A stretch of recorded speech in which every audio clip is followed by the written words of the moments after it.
¿Son legales las evoluciones de McLaren? Sí, de fuerte empiezo este vídeo y es que me apetece abrir la caja de Pandora en este vídeo, una caja de Pandora que poca gente se ha atrevido a abrir en el día de hoy. Comenzamos.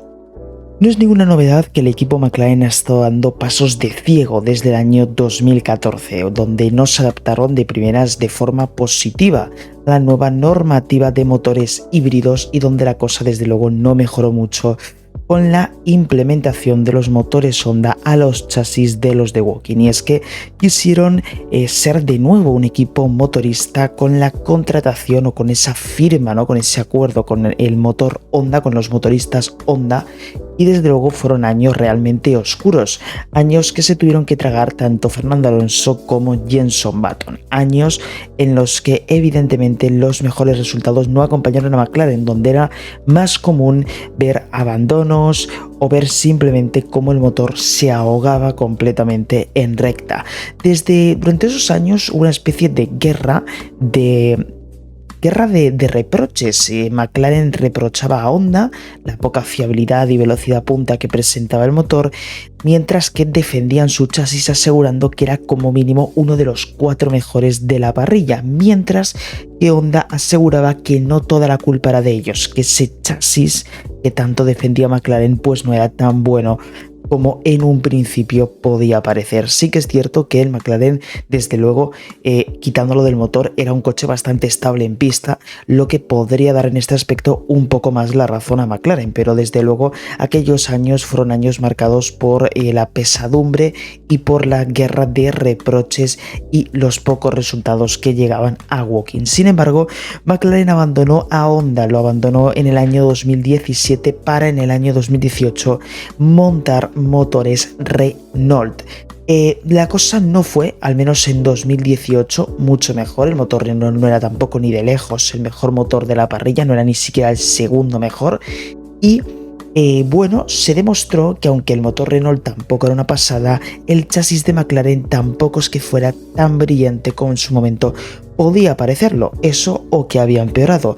Durante unos años más McLaren montó motores Renault hasta que en el año 2021, si no me equivoco, fue cuando montaron de nuevo motores Mercedes, creo que en torno a 7 años después de la última vez que ambas marcas colaboraron juntas en el mismo equipo, esta vez evidentemente con unas condiciones totalmente distintas a las que tenían cuando montaron juntos una colaboración por última vez. Pero bueno, el caso es que llegó el cambio de normativa. McLaren había dejado buenas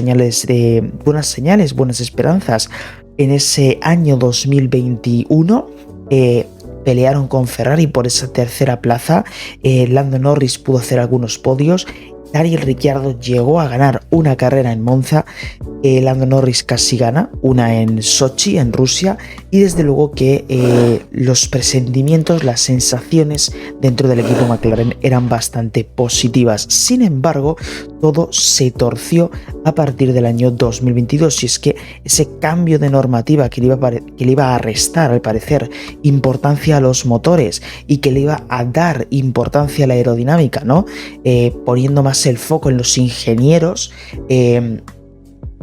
hizo que McLaren se cayera al pozo. Y es que McLaren no supo adaptarse bien a la nueva normativa. Empezaron dando absoluta pena durante los primeros grandes premios de la temporada, con mejoras que no terminaban de llegar, frenos que iban muy mal y ambos coches que prácticamente se arrastraban por la Q1 porque ni siquiera estaban para puntuar. Sin embargo, con el avance del año 2022, consiguieron ir evolucionando hasta conseguir ser quintos en el Mundial de Constructores. No llegaron a pelear con Alpine, pero sí que es cierto que estuvieron quintos en el Mundial de Constructores. Y bueno, desde luego parecía que dejaban sensaciones de que estaban evolucionando y de que en 2022 podían dar un pasito más.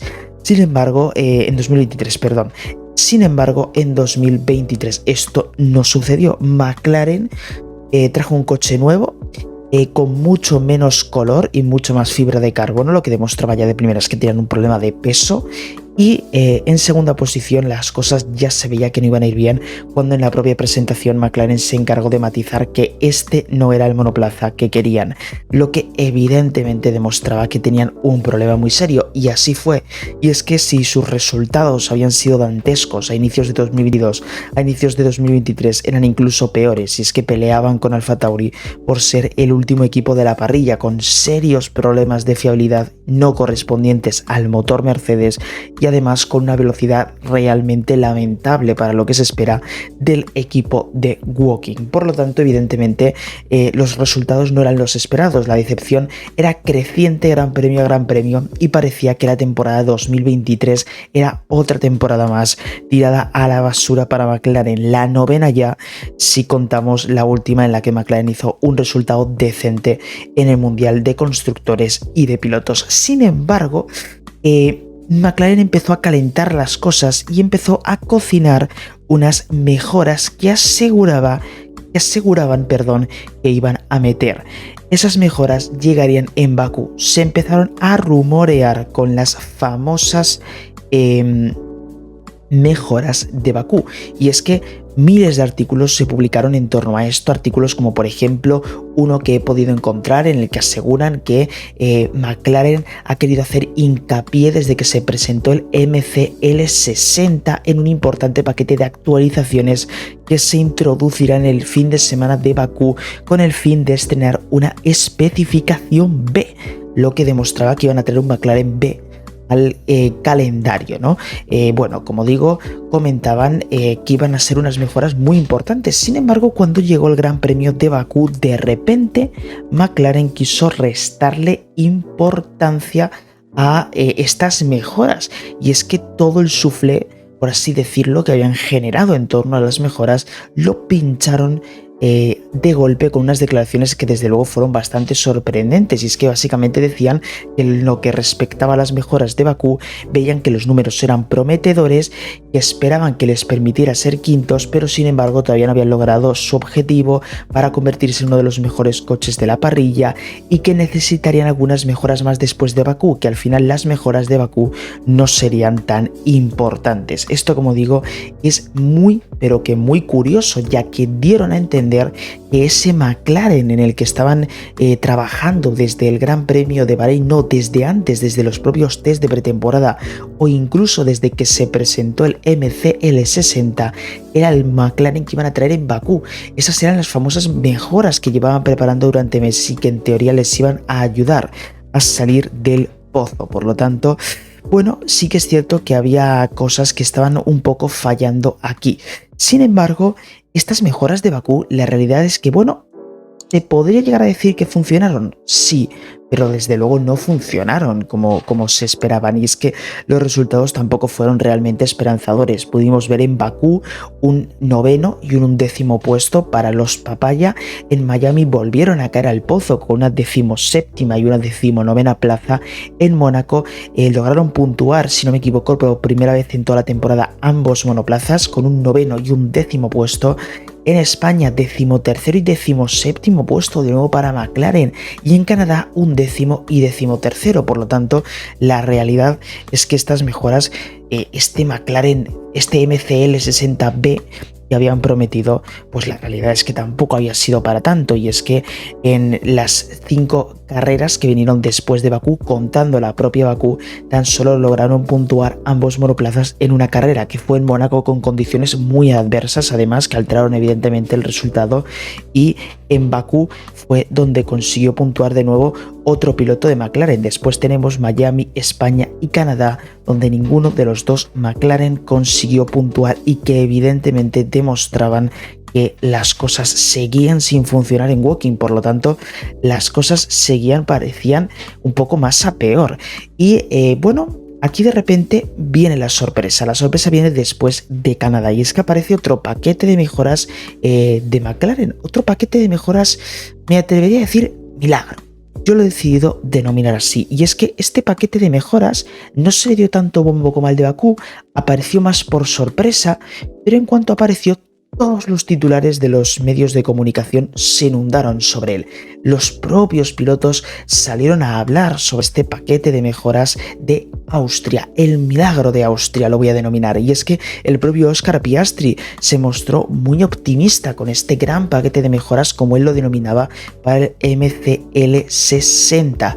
Y es que, bueno, según justificaban en diferentes artículos, los británicos introdujeron mejoras durante el Gran Premio de Azerbaiyán, pero ya avisaron que dichas actualizaciones no supondrían un gran efecto, pues cuando se realizaron aún no eran conscientes de todos sus problemas. Bueno, un cambio de opinión bastante relevante si tenemos en cuenta que hasta el mismo Gran Premio de Bakú aseguraban que esas mejoras que iban a introducir en Azerbaiyán iban prácticamente a revolucionar la parrilla con el enorme salto de calidad que iban a meter, y luego resulta que es que aún no habían detectado todos sus problemas. Pues bueno, parece que de los test de pretemporada o incluso desde la presentación del MCL60 hasta el Gran Premio de Bakú, McLaren no consiguió detectar al completo sus problemas, pero parece que sí consiguió hacerlo desde Bakú hasta Austria en 5 grandes premios y en mitad de la temporada. Sí, no sé, parece que sí que se pusieron las pilas, y es que este paquete de mejoras sí que funcionó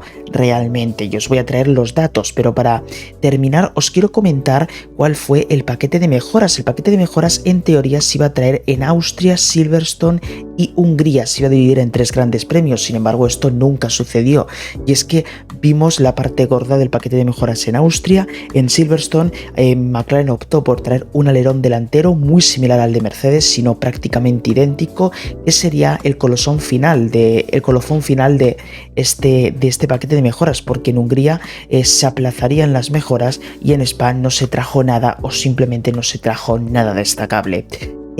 Pues bien, os voy a traer los resultados de las carreras desde el propio Gran Premio de Austria hasta el Gran Premio de Italia, que fue el Gran Premio predecesor a este Gran Premio de Singapur, donde trajeron el nuevo paquete de mejoras. Bien, la realidad es que las mejoras resultaron efectivas, y es que en Austria Lando Norris pudo quedar cuarto, mientras que Oscar Piastri tuvo que conformarse con una 16ª plaza, eso sí, porque no contaba todavía con el paquete de mejoras papaya. En Silverstone, con los 2 pilotos ya con el paquete de mejoras introducido en sus respectivos monoplazas, pudieron hacer un segundo y un cuarto. En Hungría, un segundo y un quinto. En Bélgica, un séptimo y un DNF.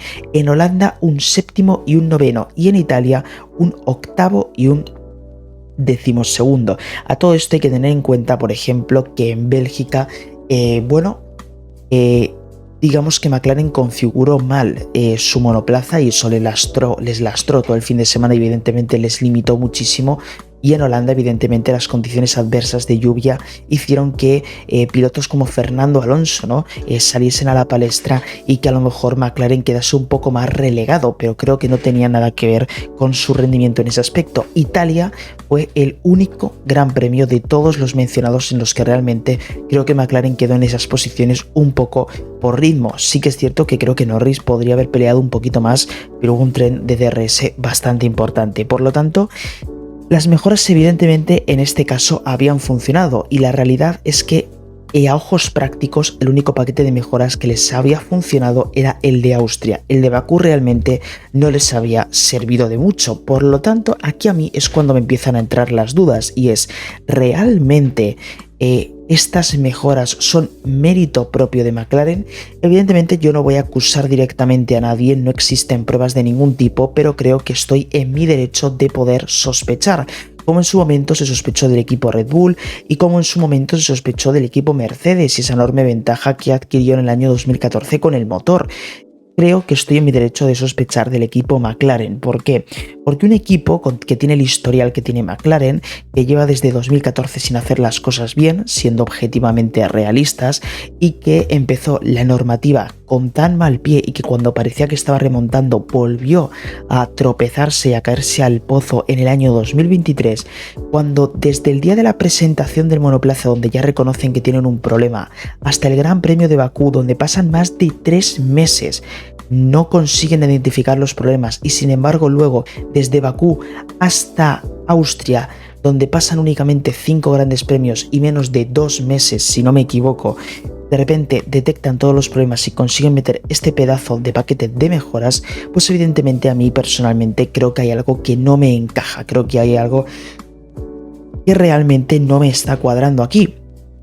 No sé si puede ser límite presupuestario, no sé qué puede ser, a lo mejor simplemente no es nada, pero como digo, a mí personalmente creo que algo no me cuadra. El paquete de mejoras de Singapur ha vuelto a funcionar, ha vuelto a ser otra barbaridad y de repente parece que, ya no digo Aston Martin, porque Aston Martin entre medias es justificable, es incluso más equipo cliente que el propio McLaren, pero parece que Ferrari y Mercedes se han comido los mocos en comparación a McLaren, que les ha comido la tostada. Y claro, no es lo mismo que te coma la tostada Aston Martin, que tiene una justificación detrás. Aquí lo hemos explicado muchas veces. Aston Martin hizo unos determinados fichajes con tiempo, con los que se esperaban unos determinados resultados, además de que la mejora evidentemente fue en un parón invernal en el que los coches evidentemente se evolucionan y se desarrollan muchísimo más, y además no solo se desarrollan en el parón invernal, los han estado desarrollando de mucho antes. Sin embargo, el salto evolutivo de McLaren ha sido en cuestión de 5 grandes premios. En 5 grandes premios se montaron y se formaron estas mejoras hasta que las vimos en pista, lo que desde luego a mí me parece algo extraño y creo sinceramente que hay algo que no cuadra, ¿no?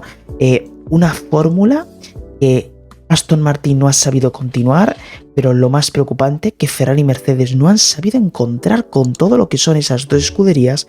Parece que lo encuentra McLaren en 5 grandes premios cuando lleva 10 años sin atinar con ningún tipo de normativa. No sé, yo como digo, no me voy a enrollar mucho más, os voy a dejar a vuestra libre opinión qué es lo que pensáis acerca de McLaren, si creéis que las mejoras realmente son auténtico mérito propio al 100% del equipo papaya, o si creéis que hay algo más que con el tiempo se descubrirá. No sé, no voy a acusar directamente, pero sé de reconocer que aquí hay algo que me huele un poco extraño, pero está claro